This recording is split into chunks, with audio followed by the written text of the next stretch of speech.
Daily Bible reading, Psalms chapter 78, verses 18 through 50.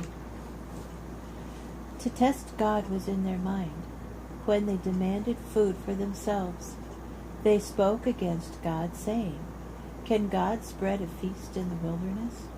True, he struck the rock and waters flowed, streams gushed forth. But can he provide bread? Can he supply his people with meat?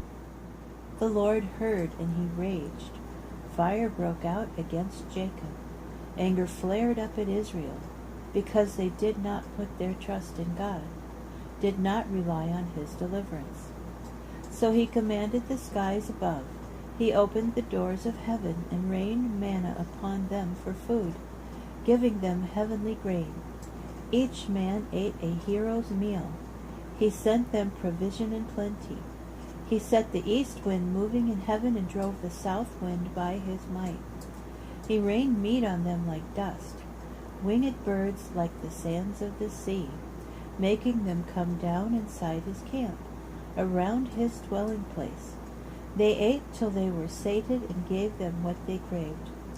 They had not wearied of what they had craved. The food was still in their mouths when God's anger flared up at them. He slew their sturdiest, struck down the youth of Israel. Nonetheless, they went on sinning and had no faith in his wonders. He made their days end in futility, their years in sudden death. When he struck them, they turned to him and sought God once again. They remembered that God was their rock, God Most High, their Redeemer. Yet they deceived him with their speech, lied to him with their words. Their hearts were inconstant toward him. They were untrue to his covenant.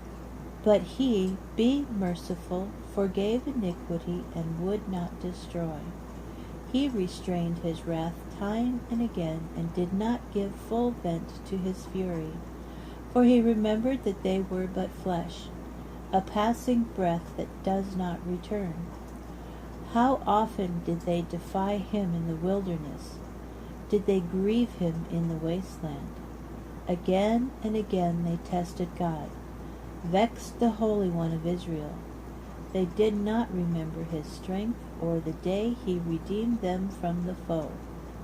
How he displayed his signs in Egypt, his wonders in the plain of Zoan. He turned their rivers into blood. He made their waters undrinkable. He inflicted upon them swarms of insects to devour them, frogs to destroy them. He gave their crops over to grubs, their produce to locusts. He killed their vines with hail, their sycamores with frost. He gave their beasts over to hail, their cattle to lightning bolts. He inflicted his burning anger upon them, wrath, indignation, trouble, a band of deadly messengers. He cleared a path for his anger. He did not stop short of slaying them, and gave them over to pestilence.